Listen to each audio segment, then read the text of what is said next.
Olá, estamos iniciando mais um Nas Entrelinhas da Bíblia. Meu nome é Pedro. Oi, gente, e eu sou a Marina. E hoje estamos aqui para te propor alguns momentos de reflexão sobre a origem do mundo e a origem do homem. Sim, esse é um assunto que intriga a gente, né? Desde criança até os mais avançados cientistas, filósofos e religiosos. Bem, o que todos sabemos é que existem duas linhas de pensamento.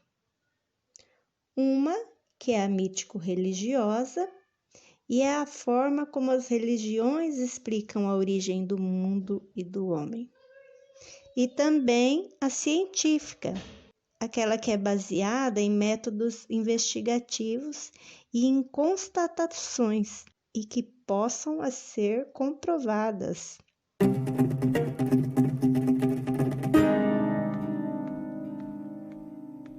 Bom, Marina, então para a gente começar o nosso tema de hoje, é interessante nós fazermos uma breve revisão do que é um mito e do que é um poema, uma vez que eles serão trabalhados ao longo do nosso programa. Bom, mito é uma palavra grega e significa um discurso, uma narrativa, um boato. Ou seja, os mitos são narrativas usadas por antigas culturas para explicar fatos da realidade e fenômenos da natureza. Eles se utilizam de muita simbologia, personagens sobrenaturais, deuses, heróis, e tem como objetivo transmitir conhecimento e explicar fatos que a ciência ainda não havia explicado. Ou seja, os mitos buscavam dar sentido às coisas em uma época que não havia outro modo para explicá-las. A poesia também vem do grego, poesis, e significa criação. Nós podemos dizer que é a arte de contar, de escrever versos, de escrever textos. São usados para expressar pensamentos e também sentimentos do autor. Para isso se faz o uso de figuras de linguagem, metáforas. Mas, acima de tudo, são gêneros literários usados para estimular no leitor uma reflexão, uma provocação filosófica.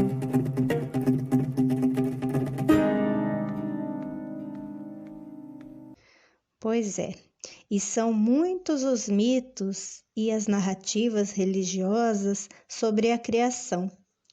Hoje nós vamos falar sobre 4 delas, mas assim existem inúmeras. Muitos povos criaram a sua própria explicação, né? Sua própria narrativa, seu próprio mito para a criação do mundo e dos homens. Mas aqui a gente vai falar hoje sobre 4 que são muito conhecidas. Nós vamos começar pelo Gênesis, que está lá na Bíblia, né? E a gente conhece bem já. O Gênesis, ela significa o nascimento, origem. Essa é o significado da palavra Gênesis. No livro, a gente vai distinguir em 2 partes o livro do Gênesis. A primeira vai ser falar sobre a origem do mundo e da humanidade. E na segunda parte vai falar sobre a origem do povo de Deus. Quanto à origem do mundo, nos 2 primeiros capítulos é narrada a criação do mundo e do homem. No segundo capítulo, tem uma narrativa mais curtinha e que foi feita mais ou menos no ano 1000 antes de Cristo. Ela foi feita primeiro, ela foi feita no tempo do rei Salomão. E a segunda narrativa, que está no capítulo 1, foi feita durante o período do exílio da Babilônia, mais ou menos entre o ano de 586 a 538 a.C. Então, foi feita depois pelos sacerdotes que estavam lá no exílio. Então, vejamos, lá no capítulo 1, versículo 1, ele já inicia assim: No princípio, Deus criou o céu e a terra. A terra estava sem forma e vazia. As trevas cobriam o abismo e um vento impetuoso soprava sobre as águas. Olha só, então a terra já estava lá, ela existia, não tinha forma, estava vazia, havia vento e havia água. Só que era uma desorganização. Depois a gente vai ver, a narrativa vai continuar e vai dizer sobre a luz, né? Ele vai fazer as luzes e todos os outros elementos da terra. E no versículo 26, ele diz assim: Então Deus disse: façamos o homem à nossa imagem e semelhança, que ele domine os peixes do mar, as aves do céu, os animais domésticos, todas as feras e todos os répteis que estejam sobre a terra. E Deus criou o homem à sua imagem ele o criou, e os criou homem e mulher. Vamos lembrar que quando foi escrita esse texto, as pessoas estavam no exílio. E aí ele busca salientar alguns pontos. Que o Deus é único, vivo e criador, que a natureza não é divina e não está povoada por outras divindades. O ponto mais alto, principal, é a criação do homem e da mulher. A segunda narrativa vai estar no capítulo 2, nós vamos ver a partir do versículo 4b. Quando Javé Deus fez a terra e o céu, ainda não havia na terra nenhuma planta do campo, pois no campo ainda não havia brotado nenhuma erva. Javé Deus não tinha feito chover sobre a terra, e não havia homem que cultivasse o solo e fizesse subir da terra a água para regar a superfície do solo. Então Javé Deus modelou o homem com a argila do solo, soprou-lhe nas narinas um sopro de vida, e o homem tornou-se um ser vivente.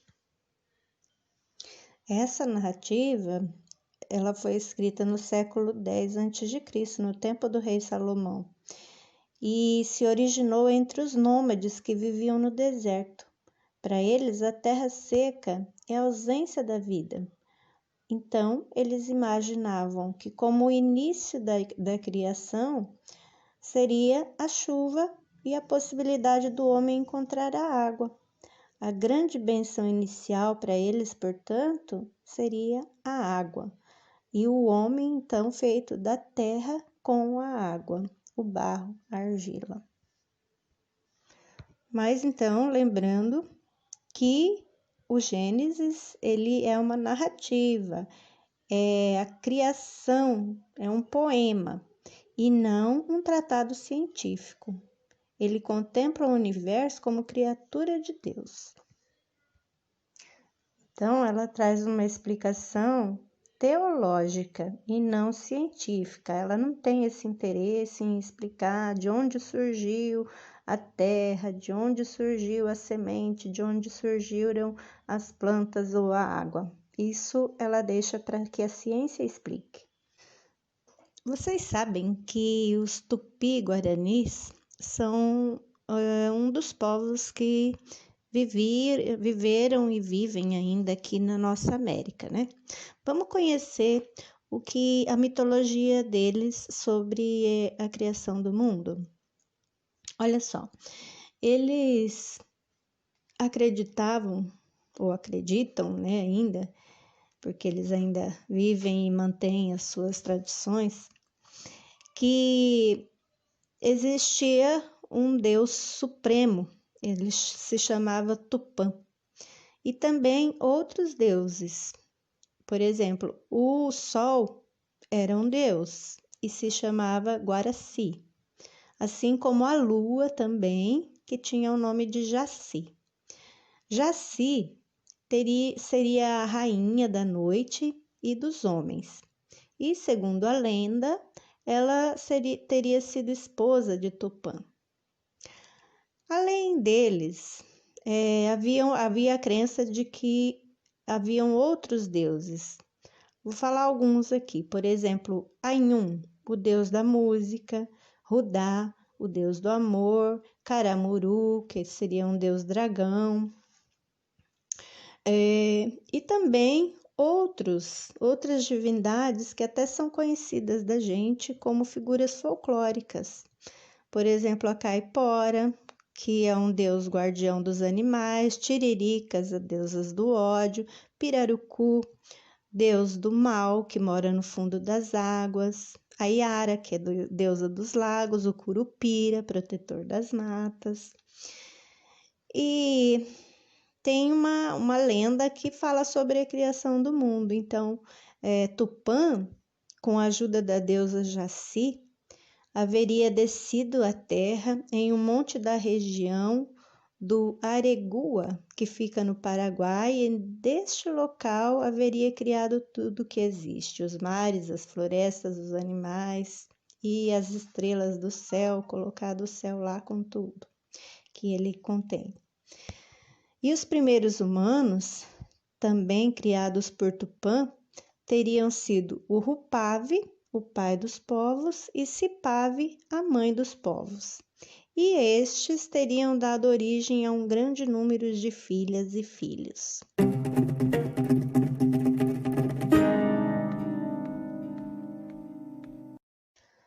Como vivemos num país onde temos muitas pessoas, né? Nós mesmos somos, de alguma forma, tivemos origem da população africana, nós escolhemos uma mitologia iorubá, também sobre a criação do mundo.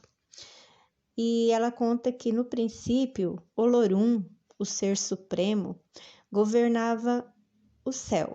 A terra não era nada mais que uma imensidão de pântanos e era governada por Olocum, a grande mãe, guardiã da memória ancestral. Então, Obatalá, que era a divindade da criação, teve a ideia de colocar terra sólida sobre os pântanos. E instruído por Orunmila, divindade das profecias e do destino, o batalhou 4 dias e construiu Aiê, o nosso mundo, com montanhas, campos e vales. Para que todo lugar tivesse vida, Olorum criou o sol, enviou uma palmeira de dendê e fez chover, para que as árvores brotassem e surgissem as florestas e os rios. Sobre a criação do homem, diz que Obatalá modelou os humanos no barro com a ajuda de Oduduá, com quem formou um casal propulsor da vida. Quando eles terminaram os bonecos, colocaram neles o Emi, que era o sopro da vida. Existem também outras divindades na crença iorubá. Os orixás. Eles são seres divinos que personificam os elementos da natureza e são indispensáveis para o equilíbrio e a continuidade da vida. Algumas religiões afro-brasileiras trazem o culto a esses orixás, conforme a gente também conhece algumas, né? Agora vamos dar uma pincelada sobre a mitologia grega. É uma das mais conhecidas e, assim, ela foi escrita, talvez seja a mais antiga escrita, a mais antiga narrativa que exista, porque ela foi feita no século 8 antes de Cristo. Tem um poeta grego, o Hesíodo, ele escreveu Teogonia, que é a história dos deuses, e Homero que era mais ou menos contemporâneo a ele, que escreveu Odisseia e Ilíada, que descreve os acontecimentos envolvendo heróis e deuses. Nesses escritos, os poetas narram assim: houve um tempo em que nada existia no universo, além do caos, que era uma divindade, ou seja, um deus. Nele estavam misturadas as sementes de todas as coisas futuras, mas não havia ordem alguma, apenas um turbilhão sem sentido e sem fim. Mas de repente, de forma misteriosa, brotou o caos, do caos, o primeiro sinal de um futuro menos caótico, uma deusa. Era a Terra, que os gregos chamavam de Gaia. Depois surgiram também Eros, o amor, Tártaro, um abismo muito obscuro, nevoento e muito profundo, Nix, que era a noite, e Érebo, a escuridão. A Gaia, Terra, gerou e gestou sozinha mais 2 filhos que seriam também seus amantes, o céu estrelado, e os gregos também acreditavam que ela criou Urano. E esse Urano é o céu estrelado. Ela criou também o Ponto, que era o mar salgado. Bom, aí a gente viu mais ou menos estruturada o espaço. No alto, o céu, o Urano. No meio, a Terra, Gaia, com o mar salgado, que era o Ponto, e abaixo da Terra, a Gaia, havia o Tártaro, que era esse espaço sombrio. A Gaia teve filhos com Urano, que era o céu, e o Ponto, que é o mar salgado. Esses filhos, eles tinham formas de gigantes, e alguns outros também tinham formas de titãs e titanídeos. Esses da família dos titãs, eles eram deuses belos e de uma forma assim humana, eles pareciam com a forma humana. Bom, esses titãs, eles tinham assim uma forma de ser muito impetuosa e violenta. E mais o Prometeu, que era um titã, era mais ponderado. Certo dia, ele se sentou perto de algumas colinas e apanhou um punhado de terra, misturou com um pouco de água de um córrego e começou a moldar esse barro. Ficou encantado com a beleza da própria criação e resolveu fazer várias réplicas. Ele tinha moldado esse barro com a forma dele, com a forma humana. E no fim do dia, já tinha uma pequena legião de estatuetas de barro enfileiradas ao seu redor. Prometeu, que também era um deus, sentiu-se tão encantado por seus pequenos novos companheiros que os presenteou com a vida. A respeito dessa mitologia grega, também tem o poeta Ovídio, que nasceu no século I a.C. e morreu no ano 17 depois de Cristo. Então, ele foi até contemporâneo de Cristo lá na Grécia, né? Ele escreveu também o poema As Metamorfoses, que aí vai estar descrevendo toda essa formação, essa criação aí desses deuses, né? E essa explicação mitológica sobre a criação. Bom, em resumo, a gente viu então que eles geralmente explicam a todo o processo de criação através de Deus ou de deuses, né? Vários deuses. E também a criação do homem tem algo em comum. Geralmente a explicação é que ele é feito da terra com a água, né? O barro. Então, são coisas que sempre se buscou explicação para as coisas, né? E, querendo ou não, acabam tendo algumas coisas em comum, né? Nessa busca toda.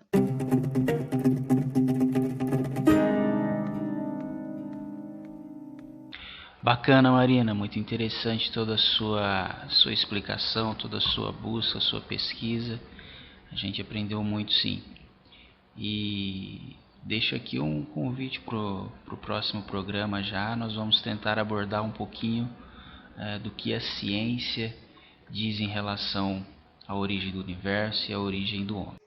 Legal, Pedro. Então, fica para o próximo encontro a nossa conversa sobre o que a ciência descobriu, o que os cientistas descobriram sobre a origem do mundo, e tenho certeza vai ser bem interessante. Quanto ao programa de hoje, repassem, gente, coloca ele aí para as crianças, para os mais velhos. Esse tempo de pandemia a gente tem que ocupar o tempo, sim, com a internet, com o que a gente recebe, mas com coisas instrutivas também que ajudam a gente a pensar, a refletir um pouco, né? Então tá bom. Obrigada a todos, até o próximo programa. Um abraço. Nosso Deus é o artista do universo, é a fonte da luz, do ar, da cor, é o som, é a música e a dança, é o mar, regadeiro e pescador, é o seio materno sempre fértil, é beleza, é pureza e é calor, é o seio materno sempre fértil, é beleza, é pureza e é calor. Aleluia, aleluia, aleluia, aleluia. Vamos criar que é pra glória de Deus brilhar. Aleluia, aleluia, aleluia, aleluia. Vamos criar que é pra glória de Deus brilhar. Nosso Deus é caminho e caminhada do seu povo para a libertação. Onde quer que estejam oprimidos, é Javé que promove a redenção. Ele quebra a força do tirano e garante a vitória da união. Ele quebra a força do tirano e garante a vitória da união. Aleluia, aleluia, aleluia, aleluia. Vamos lutar que é pra glória de Deus brilhar. Aleluia, aleluia, aleluia, aleluia. Vamos lutar que é pra glória de Deus brilhar. Nosso Deus é a voz que se levanta, é o canto, o gemido e o clamor, é o braço erguido para a luta, é o abraço em nome do amor. É o pé conquistando um novo espaço, é a terra, é o fruto, é a flor. É o pé conquistando um novo espaço, é a terra, é o fruto, é a flor. Aleluia, aleluia, aleluia, aleluia. Vamos amar que é pra glória de Deus brilhar. Aleluia, aleluia, aleluia, aleluia. Vamos amar que é pra glória de Deus brilhar. Nosso Deus tá brilhando noite e dia pelos campos e praças do país. É presença na voz da meninada que convoca um futuro mais feliz. É infinita a razão da plena vida, todo povo cantando hoje bem diz. É infinita a razão da plena vida, todo povo cantando hoje bem diz. Aleluia, aleluia, aleluia, aleluia. Vamos cantar que é pra glória de Deus brilhar.